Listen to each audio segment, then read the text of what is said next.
जय हिंद साथियों, कैसे हैं मेरे भाई? क्या हाल चाल है आप सबका? देखना, आज हम लोग एसएससी जीडी का मेरे भाई प्रीवियस ईयर का जो हम लोगों का सीरीज चल रहा था, उसमें हम लोग आज सेट 6 हम लोग शुरू कर रहे हैं दोस्त, और इसको हम लोग कंप्लीट करेंगे, है ना। देखना, आज हम लोगों का ये सेट 6 है, और इससे पहले थोड़ा सा मैं आप सबको बता दूं मेरे भाई कि जो भी बच्चा का मेरे भाई, जिन स्टूडेंट्स का अगर स्कोर नहीं बढ़ रहा है, आप अगर मॉक लगाते हो स्कोर नहीं बढ़ता है दोस्त, तो सबसे देखो बेस्ट तरीका ये है स्कोर बढ़ाने का कि भाई मॉक को डीप एनालिसिस करना, है ना। अच्छा, ठीक है। मॉक ऐसा नहीं कि सिर्फ मॉक आप लगा दे रहे हो उसके बाद फिर से छोड़ दे रहे हो मेरे भाई, आपका स्कोर नहीं आ रहा है। परसेंटाइल आपने देख लिया कि भाई इतना परसेंटाइल आपका स्कोर आ रहा है, आपका कितने सारे क्वेश्चंस गलत हो रहे हैं, कितने सही हो रहे हैं, बस इतना करने से नहीं होगा। जिन क्वेश्चंस मेरे भाई, जिन क्वेश्चंस में आपकी गलती होती है, उस क्वेश्चंस को आपको डीप एनालिसिस करना पड़ेगा, देखना पड़ेगा कि इस क्वेश्चन का सही अप्रोच क्या हो सकता था, या फिर जो क्वेश्चंस आप सही तरीके से बना भी लेते हो, ऐसा भी हो सकता है कि उसमें आपको काफ़ी समय लग रहा होगा, तो वैसे क्वेश्चंस में आपको ये भी देखना पड़ेगा कि भाई इस क्वेश्चन के लिए आपका शॉर्ट अप्रोच क्या हो सकता था, शॉर्ट ट्रिक क्या निकल सकता था दोस्त, है ना। और वो जो लाल वाला बटन है उसमें भूकंप लेके आओ या फिर भूचाल, मुझे नहीं पता, बस क्लिक हो जाना चाहिए। पहला क्वेश्चन हम लोग लगाते हैं और उड़ाते हैं मेरे भाई। सबसे छोटी प्राकृतिक संख्या कौन सी है जो 11, 6, 55 और 9 से विभाज्य है? ठीक है, इस क्वेश्चन को इस तरीके से हम लोग उड़ाएंगे। अगर आप पहला क्वेश्चन देख लोगे तो मैं दावे के साथ कह सकता हूं कि भाई पूरी क्लास करने के लिए आप मजबूर हो जाओगे दोस्त, है ना। दावे क्या बोला तूने? के साथ कह सकता हूं। देखना, सबसे पहले हम लोग ऑप्शन लिखते हैं। ऑप्शन आपके पास है, ऑप्शन नंबर ए बोलोगे भैया कितना है, तो 990। ऑप्शन बी कितना है मेरे दोस्त? ऑप्शन बी है 921 और ऑप्शन नंबर सी कितना, 1032 मेरे भाई, 1032। और ऑप्शन नंबर डी आप बोलोगे भैया कितना है, तो 1054। देखो क्वेश्चन में क्या है कि 11, 6, 55 और 9 से विभाज्य होना चाहिए। कितना, तो 11, 6, 55 और 9। सिर्फ तरीका समझ लो दोस्त, है ना। सबसे पहले हम लोग अगर किसी भी एक यहाँ से नंबर को उठाते हैं, जैसे 55 को हम लोग उठा लेते हैं, तो 55 का रूल क्या कहता है कि 55 का एक ऐसा फैक्टर लो मेरे भाई जिसके बीच में कुछ भी कॉमन ना लिया जा सके। जैसे मैं ले रहा हूँ 11 गुना 5, अगर आप करते हो तो 55, ठीक है। अब 55 से वो संख्या कटेगी यहाँ का जो 11 से भी कटना चाहिए, 5 से भी डिविजिबल होना चाहिए। अब मुझे बताओ कि 5 का रूल क्या कहता है कि भाई यूनिट डिजिट क्या होना चाहिए, लास्ट का यूनिट डिजिट। आपका बोलोगे भैया यूनिट डिजिट यानी कि इकाई अंक क्या होना चाहिए मेरे दोस्त, या तो 0 या फिर 5। मुझे बताओ कि 0 या 5 कौन सा अंक है मेरे भाई, इकाई अंक किसका है, 0 या 5? तो एक ही ऑप्शन का है, ऑप्शन नंबर ए बिल्कुल करेक्ट आंसर हो जाएगा। और यहाँ पे कुछ देखने का जरूरत भी नहीं है कि भाई छोटी संख्या बड़ी संख्या, कुछ देखने की जरूरत नहीं है। आप बोलोगे भैया यूनिट डिजिट 5 या फिर 0, एक ही संख्या, एक ही आपका ऑप्शन में है, वो है ऑप्शन नंबर ए 990। आपका बिल्कुल करेक्ट आंसर हो जाएगा, है ना। किसी प्रकार की कोई फॉर्मूला का मेरे भाई जरूरत ही नहीं पड़ेगा। मैं जितने सारे क्वेश्चंस करवाऊंगा आपको ना, आप देखोगे कि सबसे कम से कम मेरे भाई फॉर्मूला का यूज होगा, ज्यादा कुछ नहीं होगा। सिर्फ थोड़ा सा हम लोग लॉजिक लगाएंगे और एक एक क्वेश्चंस को उड़ाते हुए चलेंगे दोस्त, है ना। देखना, अगला क्वेश्चन लगाते हैं। क्वेश्चन कह रहा है कि 400 चीकू 1250 रुपए प्रति सैकड़ा की दर से खरीदे गए, है ना। एक एक डेटा को लिखते हुए चलते हैं। सीपी यानी कि कॉस्ट प्राइस मेरे भाई, आपने सामान को खरीदा कितना, तो एक तरफ हम लोग यहाँ पे रुपए लिखते हैं और एक तरफ लिखते हैं अमाउंट। आपने कितने पैसे में खरीदे, तो 1250 में। 1250 रुपए में कितना, तो बोलोगे भैया प्रति सैकड़ा, यानी कि 100 सामान आपने खरीदा, 100 चीकू आपने खरीदा 1250 रुपए में। बट कह रहा है कि आप खरीदे कितना, तो 400। तो कितना गुना हो जाएगा, 400 आपने खरीदा कितना गुना, तो बोलोगे भैया 4 गुना। तो अमाउंट भी कितना हो जाएगा आपका, 4 गुना दोस्त। यहाँ से करोगे तो कितना, 0। 5 गुना 4 20 आपका, 4 गुना 2 8, और कितना हो जाएगा, तो बोलोगे भैया 8 और 2 आपका 10 मेरे दोस्त, है ना। 8 और 2 10, और कितना बचा, 4 और 1 5 मेरे दोस्त, है ना। 5000 रुपये आपका हो जाता है। अब कह रहा है कि 800 रुपये के लाभ पर बेचा गया।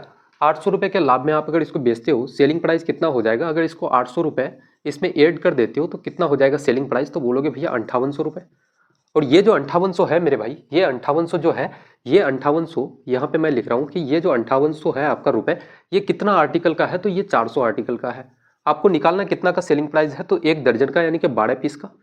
यानी कि आप बोलोगे भैया प्रति दर्जन, यहाँ पे आप ऐसे भी लिख सकते हो, प्रति दर्जन एसपी सेलिंग प्राइस, है ना। अब यहाँ से काटोगे 2 जीरो आपका कट जाएगा, 4 तिया का आपका 12, 8 तिया का 24, 5 तिया का 15, और कितना मेरे भाई 2 करोगे तो कितना 17, 174 रुपये प्रति दर्जन, यानी कि कौन सा, तो ऑप्शन नंबर डी बिल्कुल करेक्ट आंसर हो जाएगा। ठीक है, 174 रुपये में आप 12 पीस आप मेरे भाई चीकू खरीद आपने क्या कर सकते हो, तो बेच सकते हो। ठीक है, एसपी कितना हो जाएगा, सेलिंग कितना, सेलिंग प्राइस क्या हो जाएगा, 174 रुपये दोस्त इसका, है ना। देखना, जनरली आपके पास मेरे भाई समय बहुत कम है, बहुत कम समय बचा हुआ है, और इतने कम टाइम में सिर्फ और सिर्फ आप अगर कर सकते हो तो वो है मेरे भाई कि मॉक को डीप एनालिसिस करना। मॉक मैक्सिमम आप मॉक लगाओ, ठीक है, और मॉक को एनालिसिस करो। जो क्वेश्चंस या फिर जो टॉपिक आपका छूटा हुआ है उसको कवर कर लो मेरे दोस्त, और दूसरा चीज़ मैं ये कहूँगा कि भाई सबसे ज़्यादा जो वेटेज होता है वो होता है आपके प्रीवियस ईयर क्वेश्चंस का, है ना, जो कि अभी हम लोग लगा रहे हैं मेरे भाई, साढ़े के साढ़े प्रीवियस ईयर के सेट अभी लगा रहे हैं। इसको मेरे भाई आप कंप्लीट करके जाना, क्योंकि देखो एसएससी जैसे एग्जाम्स में 70 से 80% क्वेश्चन रिपीटेड होते हैं ना। अरे देवा, ये गड़बड़ है बाबा। और वो किसके होंगे, 2025 के पूछे जाएंगे, 2024 के होंगे दोस्त, या फिर 2023 के क्वेश्चंस होंगे, है ना, इससे बाहर तो जाएगा नहीं। तो जितना हो सके मेरे भाई प्रीवियस ईयर पे आप लोग ध्यान दो और ये क्लास करते हुए चलना। मैं 110% श्योरिटी के साथ आपको कहता हूँ मेरे भाई कि क्वेश्चंस यहीं से फंसेगा आपका, है ना, क्वेश्चंस आपका मेरे भाई आएगा यहाँ से। देखना क्वेश्चन लगाते हैं। क्वेश्चन कह रहा है यदि पेट्रोल का मूल्य 90 रुपये प्रति लीटर से बढ़ के 110 रुपये प्रति लीटर हो जाता है तो एक व्यक्ति को अपनी खपत में कितने प्रतिशत की कमी करनी होगी ताकि पेट्रोल का उसका व्यय, यानी कि व्यय मेरे भाई क्या हो तो समान रहे, ठीक है, खर्चा समान रहे। जैसे प्राइस क्या है तो बोलोगे भैया प्राइस पहले कितना था, ओल्ड मेरे भाई इधर लिखते, पहले था 90 रुपये, अब उसका प्राइस क्या हो जाता है तो बोलोगे भैया 110 रुपये। अगर इसका रेशियो लोगे तो बोलोगे भैया 0 आपका कट जाएगा दोस्त, है ना। कंज्यूमशन यानी कि खपत आपको पता नहीं है मेरे दोस्त। अब आप एक्सपेंडिचर निकालोगे तो एक्सपेंडिचर कह रहा है कि क्या होना चाहिए, पहले जितना खर्चा कर रहे थे, जैसे 1 यूनिट का खर्चा अगर आप पहले कर रहे थे या फिर 1 रुपये खर्चा आपका पहले हो रहा था तो अब भी कितना होना चाहिए 1 यूनिट यानी कि, या फिर 1 रुपये दोस्त, है ना। अब मुझे बताओ कि कंज्यूमशन आप कैसे निकालोगे तो बोलोगे भैया इस 1 को यहाँ पे लेके चले जाओ, तो बोलोगे भैया ये 1 और इस 11 को उठा के इसके साथ में गुना कर दो, 11 रेशियो लोगे, इस 1 को यहाँ लेके चले जाओ, 1 से किसी भी संख्या को गुना करोगे तो वही चीज़ आती है। बट मैं आपको बता इसलिए रहा हूँ कि आज हो सकता है मेरे भाई कि अगला क्वेश्चन में आपके पास यहाँ पे 5 आ जाए, 6 आ जाए, तो आपको ये तरीका पता होना चाहिए कि इसको यहाँ पे गुना किया जाता है दोस्त, है ना। देखना यहाँ पे फिर इस 9 को लेकर के आ जाओ साथ में। अब मुझे बताओ कि पहले खपत कितना का हो रहा था, 11 का, पहले खपत 11 का, अब खपत कितने का तो 9 का हो रहा है। खपत में कितने की कमी मेरे भाई, खपत परसेंट लिखोगे आप, खपत में कमी, खपत आप यहाँ पे लिखना कि खपत में कमी परसेंट आप निकालोगे तो बोलोगे भैया खपत पहले 11 का अब 9 का हो रहा है, कितने की कमी हुई तो 2 का, और किस पे मेरे भाई तो 11 पे, इंटू का आप 100 करोगे तो कितना हो जाएगा, इसको हम लोग 200 बटे का 11 लिख सकते हैं, तो बोलोगे हाँ जी भैया, है ना। अब हो जाएगा 11 गुना 1 करोगे 11 और बचा कितना आपके पास तो बोलोगे भैया 9, 11 गुना 8 आपका 88, 18 पॉइंट समथिंग मेरे भाई, एक ही ऑप्शन है आपका 18.18%, एक ही ऑप्शन है, ऑप्शन नंबर बी बिल्कुल करेक्ट आंसर हो जाएगा, है ना। ऑप्शन नंबर बी इस क्वेश्चन का बिल्कुल सही जवाब हो जाएगा दोस्त। मैंने पहले ही कहा था भाई कि कोई फॉर्मूला का यूज ही नहीं होगा, है ना, थोड़ा सा लॉजिक हम लोग लगाएंगे और आपका रिजल्ट आपके पास होगा दोस्त, है ना। देखना अगला क्वेश्चन लगाते हैं और इस क्वेश्चन को काफी शॉर्ट ट्रिक से उड़ाएंगे दोस्त, है ना। मोहन 5400 की राशि निवेश करता है और वरुण 9400 की राशि प्रति वर्ष साधारण ब्याज की समान दर पर निवेश करता है, रेट बराबर है, थोड़ा सा इस चीज को ध्यान देना दोस्त, है ना। यदि 6 वर्ष के अंत में वरुण को मोहन से 480 रुपये अधिक ब्याज मिलता है तो प्रति वर्ष ब्याज की दर यानी कि रेट परसेंट क्या हो जाएगा। आप यहाँ पे मुझे एक चीज़ बताओ दोस्त कि टाइम कितना है तो बोलोगे भैया 6 साल, रेट कितना है तो R%, ठीक है, रेट कितना है मेरे दोस्त R%, और उसके बाद बोलोगे कि भैया 5400 और 9400 के बीच में डिफरेंस कितना का होता है तो 2 जीरो आप लिख दो इधर और 3 जीरो मेरे भाई, और कितना 9 - 5 करोगे तो 4 कितना का तो बोलोगे भैया 4000 का अंतर होता है, ठीक है, और ये कितने के बराबर हो जाएगा तो बोलोगे भैया 480 रुपये, कितना मेरे भाई 480 रुपये। इसका ट्रिक भी आपको, इसका मेरे भाई सही मेथड भी आपको बताएंगे कि भैया आप अगर मेथड से समझना चाहते हो तो वो भी बताएंगे, रुक जाओ थोड़ा सा, है ना। आप यहाँ से परसेंट हटाओगे यानी कि परसेंट हटाओगे तो नीचे में आप क्या लिख सकते हो 100 बटे का 100 मेरे भाई, 2 जीरो आपका 2 जीरो कट जाएगा, 1 जीरो से 1 जीरो आप काटो, 6 गुना 4 करोगे 24, 24 से मेरे भाई 2 बार से काटोगे 48, तो रेट परसेंट कितना आ जाएगा तो बोलोगे भैया 2%, कितना मेरे भाई आपका 2%, कौन सा ऑप्शन है तो ऑप्शन नंबर ए बिल्कुल करेक्ट आंसर हो जाएगा, है ना। ये तो था मेथड नंबर 1 मेरे दोस्त, और मेथड नंबर 2 जान लो आप। मेथड नंबर 2 क्या है, सबसे पहले मुझे बताओ कि राशि कितना था, 9400 रुपये की राशि, 6% ब्याज, 6 साल के लिए R% के हिसाब से अपन का 100 आप करते हो, P into T into R अपन का 100 माइनस करोगे 5400 रुपये की राशि 6 साल के लिए R% के हिसाब से अपन का 100। अब मुझे बताओ कि इसके अमाउंट में, इसके मेरे भाई ब्याज में अगर इसका ब्याज को माइनस करोगे तो आपका डिफरेंस ऑफ ब्याज निकल जाएगा, डिफरेंस ऑफ आपका इंटरेस्ट निकल जाएगा दोस्त, तो बोलोगे भैया कितना है तो 480 रुपये। अब यहाँ पे मुझे बताओ कि 2 जीरो कट जाएगा आपका, यहाँ का 2 जीरो और यहाँ का 2 जीरो कट जाएगा दोस्त, ठीक है। अब मुझे बताओ कि 6R और यहाँ पे भी 6R है, दोनों को क्या हम लोग कॉमन निकाल सकते हैं तो बोलोगे हाँ जी भैया। यहाँ पे बचा कितना 94, यहाँ पे 54, माइनस करोगे कितना हो जाएगा, हम लोग इसको डायरेक्ट करते हैं, माइनस करोगे कितना हो जाएगा 94 माइनस का 54, तो बोलोगे भैया आपका कितना 4 - 4 0, 9 - 5 करोगे 4 आपका 40, बराबर कितना है तो 480 का। यहाँ से 0 से 0 आप काटोगे, 6 गुना 4 24, 24 गुना 2 48, यानी कि रेट परसेंट कितना आ जाएगा तो बोलोगे भैया 2%। आप ऐसे भी बना सकते हो दोस्त, है ना। आपके पास दोनों तरीका है, बस इसी चीज़ को मैं शॉर्ट में डायरेक्ट यहाँ पे निकाल करके लाया था, और वही चीज़ मेरे भाई थोड़ा सा अगर लॉन्ग फॉर्मेट में आप अगर देखोगे तो वो ये निकल करके आता है ना। तो आज के बाद आप जान लो कि भाई इतना लंबा फॉर्मेट में आपको चलना नहीं है, जितना हो सके क्वेश्चंस को मेरे भाई शॉर्ट बनाने की कोशिश करना, है ना। थोड़ा सा आप माइंड में ही कैलकुलेशन कर लेना।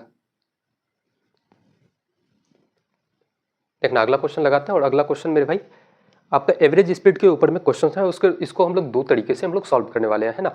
देखना सबसे पहले क्वेश्चन कह रहा है कि एक व्यक्ति सूरत से जयपुर 3 किलोमीटर प्रति घंटा की गति से जाता है और उसी मार्ग से 15 किलोमीटर प्रति घंटा की गति से सूरत से लौटता है। दूरी क्या बोला गया है कि पूरी यात्रा में उसकी औसत गति यानी कि एवरेज स्पीड क्या होगी, ठीक है। मुझे बताओ कि यहाँ एक ये डिस्टेंस है, ठीक है, मैं मान लेता हूँ कि ये ए है और ये बी है। क्या बोला गया है? सूरत से जयपुर, है ना। अगर यहाँ पे मान लेते हैं कि भैया ये आपकी सूरत है और यहाँ से वो कहाँ जाता है तो जयपुर।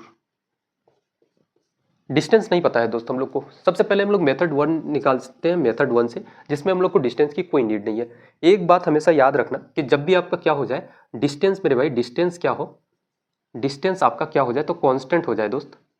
डिस्टेंस अगर क्या हो जाए कांस्टेंट हो जाए तो आप क्या बोलोगे भैया, आप ये फॉर्मूला लगा देना एवरेज स्पीड के लिए, 2 इंटू का S1 इंटू का S2 अपॉन का मेरे भाई क्या करोगे S1 प्लस का S2, 2 इंटू स्पीड 1। S1 का मतलब क्या है तो स्पीड 1, पहले की गति कितना था 3 किलोमीटर प्रति घंटा जाने की गति, और आने की गति कितना है तो 15 किलोमीटर प्रति घंटा, और दोनों को जोड़ोगे तो 15 और 3 कितना तो 18, ठीक है। 3 दूना 2 करोगे 6, 6 से 18 को काटोगे 3 बार से, 3 से 15 को काटोगे कितना तो बोलोगे भैया 5 बार से। एवरेज स्पीड कितना आ जाएगा 5 kilometre per hour. 5 kilometre per hour कौन सा ऑप्शन है तो ऑप्शन नंबर सी बिल्कुल करेक्ट आंसर हो जाएगा, है ना।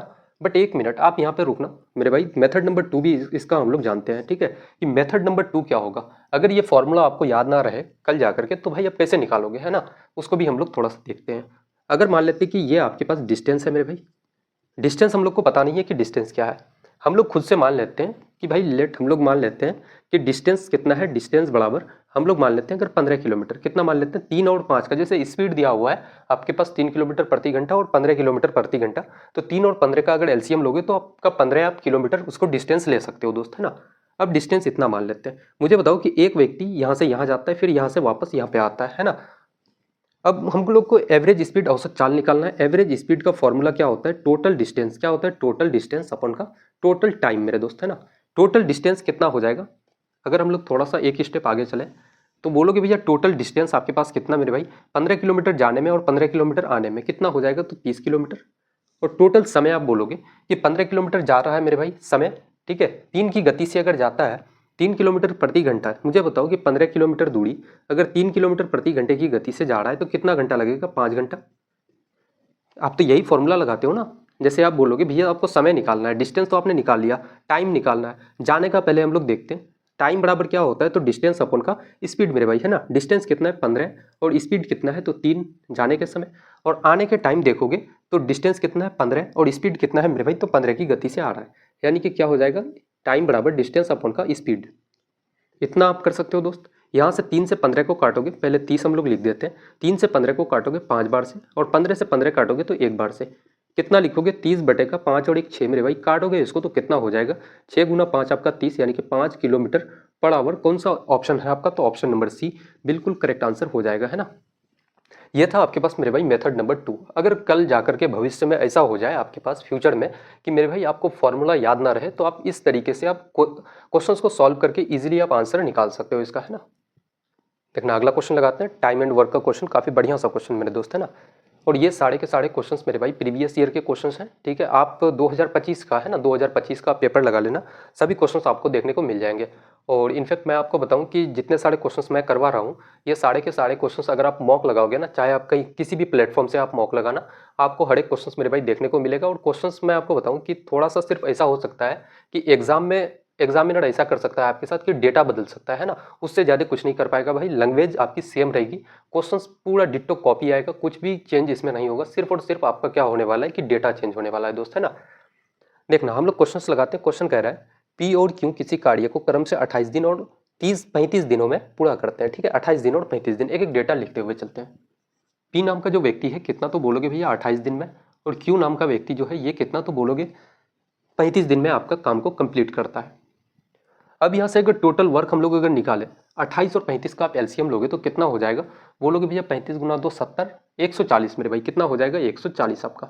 ठीक है, तो 135 गुना कितना बार हम लोग गिनती करें, तो बोलोगे भैया 4 बार। 35 गुना 4 करोगे तो 140 आपका। और 28 गुना कितना करोगे, अगर हम लोग 5 करते हैं तो कितना हो जाएगा, 28 गुना 5 अगर करोगे आप तो 8 गुना 5 40, 5 गुना 2 10 और 4 14 है ना। 28 गुना 5 करने पे 140। अब आप बोलोगे कि ये 5 और 4 क्या है और ये 140 क्या है, तो ये 140 मेरे भाई ये है आपका टोटल वर्क। ये क्या है, तो टोटल वर्क। और ये 5 और 4 क्या है, पी क्या करता है कि एक 5 काम मेरे भाई एक दिन में करता है।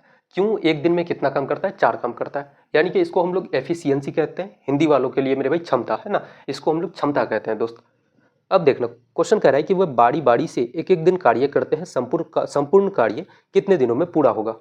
पहले दिन पी काम करता है, कार्य पी से शुरू हो रहा है। ठीक है, पहले दिन पी काम करता है, फिर दूसरे दिन क्यों करता है, फिर पी करता है, फिर क्यों करता है ना। तो मुझे बताओ कि 2 दिन में, एक दिन पी किया दूसरे दिन क्यों, तो 2 दिनों में काम कितना हो रहा है। पहले दिन 5 काम हो रहा है, पी किया, फिर दूसरे दिन क्यों करता है 4 काम, तो 2 दिनों में काम कितना, तो बोलोगे भैया 9 काम। अब इस 9 काम को हम लोग कितना से गुना करें कि या तो 140 हो जाए या फिर इससे कम हो जाए थोड़ा सा दोस्त, है ना। तो अगर इसको हम लोग 15 से गुना करें तो कितना हो जाएगा, बोलोगे भैया 135 वर्क आपका। 135 जो कि 140 से मेरे भाई थोड़ा सा कम है ना। तो इधर भी आपको क्या करना पड़ेगा, 15 से गुना करना पड़ेगा।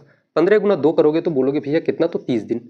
अब जो ये 5 काम बचा हुआ है, ये 5 काम कौन करेगा, तो फिर पी करेगा दोस्त, है ना। काम शुरू किससे हुआ था, तो पी से हुआ था। तो बोलोगे भैया ये 5 काम कौन करेगा, तो पी करेगा। अगर पी का मेरे भाई 5 काम इसमें अगर जोड़ दें तो कितना हो जाता है 140 काम आपका। और पी 5 काम कितने दिन में करता है, तो 1 दिनों में दोस्त, है ना। टोटल कितना हो जाएगा 30 और 1, तो बोलोगे भैया 31 डेज, 31 दिन। कौन सा आपका ऑप्शन है, तो ऑप्शन नंबर आपका बी बिल्कुल करेक्ट आंसर हो जाएगा। ठीक है, ऑप्शन नंबर बी मेरे दोस्त बिल्कुल सही जवाब हो जाएगा इसका, है ना। कोई फॉर्मूला था क्या इस क्वेश्चन में, कुछ भी नहीं था दोस्त, है ना। किसी प्रकार का कोई फॉर्मूला का यूज ही नहीं हुआ ऐसे क्वेश्चंस में।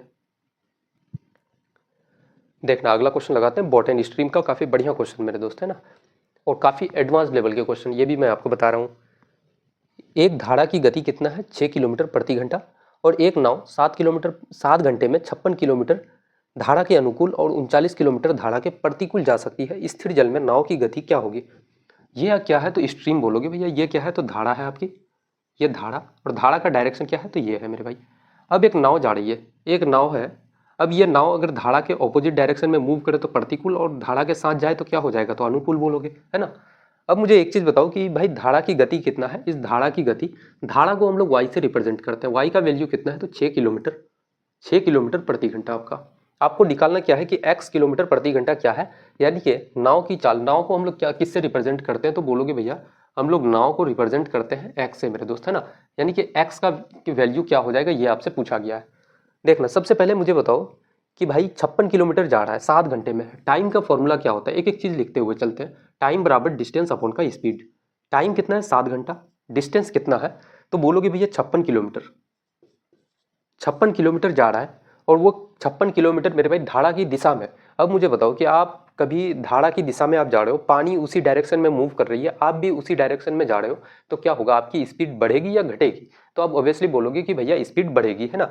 तो उस कंडीशन में हम लोग क्या करते हैं कि धारा की गति को, यानी कि 6 किलोमीटर जो धारा की गति है उसको, और मेरे भाई नाव की जो गति है, दोनों को हम लोग ऐड कर देते हैं। तो बोलोगे भैया x प्लस का हम लोग क्या करेंगे 6 आपका, फिर प्लस करोगे।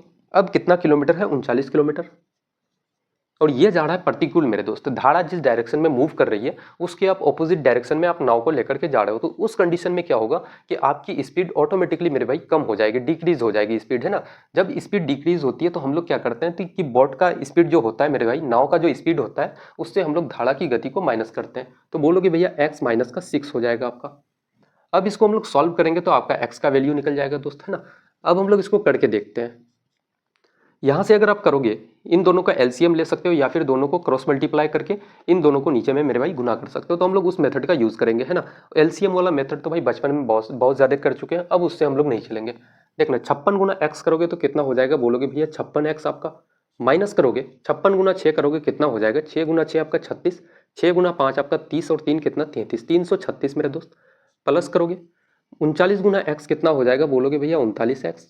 प्लस का कितना करोगे, 39 गुना 6 करोगे कितना, 6 गुना 9 आपका 54, कैरी 5, 6 का 18 और 5 कितना हो जाएगा 23 आपका मेरे दोस्त, 234 आपका। अब यहाँ पे बताओ कि बटे करोगे और इन दोनों को गुना कर दो। a plus b a plus b into a minus b का फॉर्मूला आप जानते हो कि क्या होता है कि ए स्क्वायर माइनस का बी स्क्वायर। तो हम लोग यहाँ पे क्या करेंगे, ए कौन है तो एक्स है, एक्स का स्क्वायर माइनस का बी स्क्वायर करोगे यानी कि 6 का स्क्वायर कितना, तो बोलोगे भैया 36 आपका। अब मुझे बताओ कि 7 इधर क्रॉस मल्टीप्लाई करोगे तो 7 एक्स स्क्वायर माइनस का 36 गुना 7 कितना हो जाएगा, 7 गुना 6 आपका 42 और 7 का 21 और 4 कितना मेरे भाई 25, 252 बराबर करोगे। इधर कितना बचा तो 56 और 39 को ऐड करोगे तो 9 और 6 15, 3 और 5 8 और 1 मेरे भाई कितना हो जाएगा तो 9, 95 एक्स, 9 6 15 और 5 और 3 8 और 1 9 है ना। माइनस करोगे बोलोगे भैया 336 इतना, अगर 234 को माइनस करोगे तो कितना हो जाएगा तो 2 और इस 3 माइनस 3 करोगे तो 0, 3 माइनस 2 1 कितना 102 मेरे दोस्त है ना। अब इस 95 एक्स को इधर अगर लेके आते हैं हम लोग थोड़ा सा तो 7x स्क्वायर माइनस का 95 एक्स, 252 को इधर अगर लेके जाएंगे तो वो पॉजिटिव हो जाएगा। अगर पॉजिटिव हो जाएगा मेरे भाई तो 252 में 102 को अगर माइनस करोगे तो कितना हो जाएगा 0 और आप बोलोगे भैया 5 माइनस 0 5, 2 माइनस 1 करोगे तो 1 आपका 150 आपके पास बचा।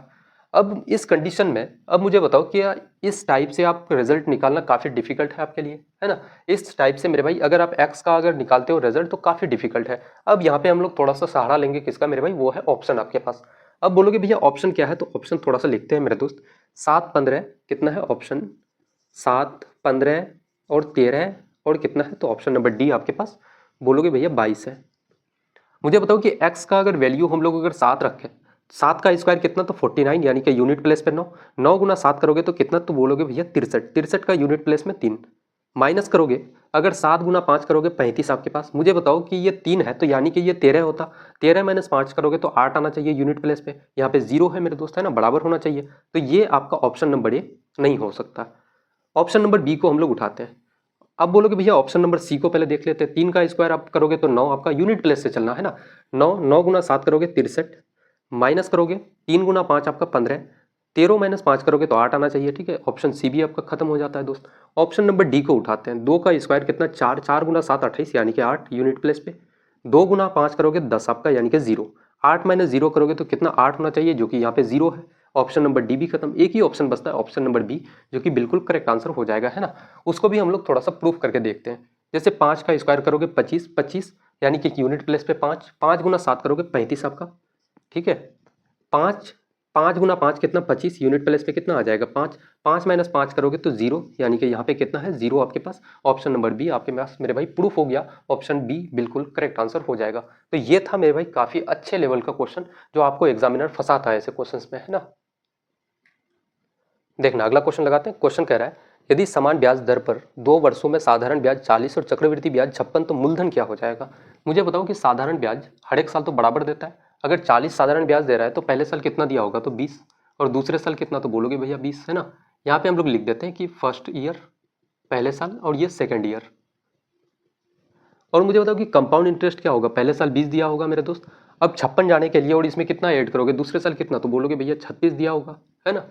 अब यहाँ पे बताओ कि ब्याज कितना अधिक मिल रहा है दोस्त है ना, रेट परसेंट यहाँ से हम लोग निकालेंगे तो बोलोगे भैया ब्याज अधिक कितना जा रहा है तो 16 और किस पे ब्याज मेरे भाई तो 20 पे, इनटू का आप 100 करोगे तो 20 से काटोगे 100 को तो कितना तो बोलोगे भैया 20 पंचे का 100, 16 गुना 5 कितना तो 80% आपका क्या हो रहा है इंटरेस्ट मेरे भाई, रेट परसेंट हो जाएगा है ना, सॉरी इंटरेस्ट नहीं रेट परसेंट आपका। अब मुझे बताओ कि एक साल में अगर 80% तो 2 सालों में ब्याज कितना तो मेरे भाई अगर सिंपल इंटरेस्ट आप अगर देखोगे तो बोलोगे भैया साधारण ब्याज अगर देखें तो एक साल में 80% तो 2 साल में कितना तो 160%। और आप कह रहे हो कि भैया 2 सालों का ब्याज कितना साधारण ब्याज तो 40 रुपये, आप कह रहे हो एक 80 गुना 2 कितना तो 160% है ना, यानी कि 40 जो है ये 160% के बराबर है। आपको मूलधन निकालना है यानी कि प्रिंसिपल, प्रिंसिपल कितना होता है अपने आप में 100%, परसेंट से परसेंट कट जाएगा, 0 0 काटोगे 4 से 16 को काटोगे 4 बार से, इस 4 से 100 को काटोगे तो कितना तो बोलोगे भैया प्रिंसिपल 25 रुपये। कौन सा ऑप्शन है आपका तो ऑप्शन नंबर बी बिल्कुल करेक्ट आंसर हो जाएगा इस क्वेश्चन का है ना। तो ऐसे क्वेश्चंस को मेरे भाई काफ़ी शॉर्ट ट्रिक से उड़ाना, कोई फॉर्मूला का यूज़ हुआ कुछ भी नहीं हुआ दोस्त यहाँ पे है ना, काफ़ी सिंपल तरीके से हम लोग क्वेश्चन को सॉल्व करेंगे दोस्त ऐसे ही है ना। अगर मेरे भाई क्लास में आपको काफ़ी इंटरेस्ट आ रहा है, मज़ा आ रहा है और बेसिकली अभी तक आप क्लास में रुके हुए हैं तो इसका मतलब यही है कि भाई क्लास आपको अच्छी लग रही होगी। और मैं सिर्फ आपसे एक ही चीज़ कहूँगा कि भाई एक बार कमेंट में आप लोग जीडी वॉरियर ज़रूर लिखना है ना। और वो जो लाल वाला बटन है उसमें भूकंप लेके आओ या फिर भूचाल, मुझे नहीं पता, बस क्लिक हो जाना चाहिए ताकि उससे मोटिवेशन मिलती है दोस्त है ना। देखना अगला क्वेश्चन हम लोग लगाते हैं। क्वेश्चन कह रहा है कि एक साइकिल चालक 2 घंटे 15 किलोमीटर प्रति घंटे की गति से साइकिल चलाता है और फिर 3 घंटे 20 किलोमीटर प्रति घंटे की गति से साइकिल चलाता है।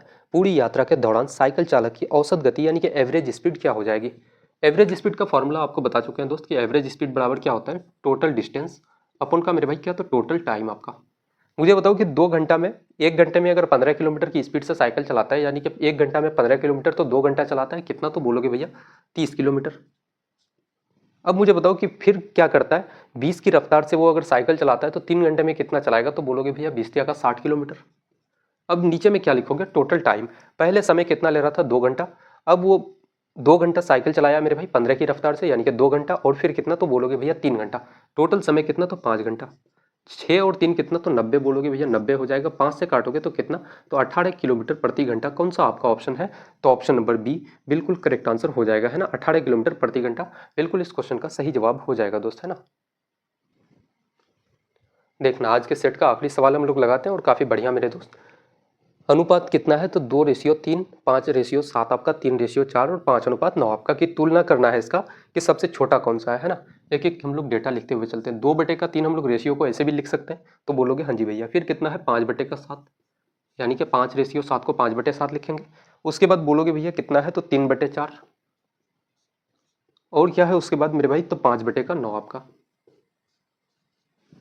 अब यहाँ पे मुझे एक चीज बताओ कि हम लोग को छोटा निकालना है दोस्त, है ना। एक तो फॉर्मूला हो जाता है 3, 7, 4, 9 का। अगर आप एलसीएम लेते हो, एलसीएम लेके सभी संख्या से आपको क्या करना है? सभी आपको मेरे भाई भिन्न से आपको क्या करना है? गुना करना है, ठीक है। एक तो तरीका वो हो जाता है, बट हम लोग आज उससे बिल्कुल नहीं चलेंगे दोस्त, है ना। हम लोग थोड़ा सा स्मार्ट मेथड से चलेंगे। यहाँ पे हम लोग इन सबको छोड़ दो, सिर्फ 2 को उठाते हैं हम लोग, 2 फ्रैक्शन को उठाते हैं और इसका देखते हैं कंपेरिजन। 7 गुना 2 अगर आप करोगे क्रॉस मल्टीप्लाई तो कितना हो जाएगा? 7 गुना 2 आपका 14 और 3 गुना 5 आपका कितना? 15। मुझे बताओ कि बड़ा कौन है, 14 या 15? आपको क्या चाहिए मेरे दोस्त? छोटा चाहिए, है ना। तो बड़ा को आप काट दो। अब बोलोगे भैया 5/7 नहीं हो सकता, इसको फिर से मिटाते हैं। अब बोलोगे इन दोनों का हम लोग कंपेरिजन करते हैं। 4 गुना 2 करोगे 8, 3 गुना 3 करोगे तो आपका 9।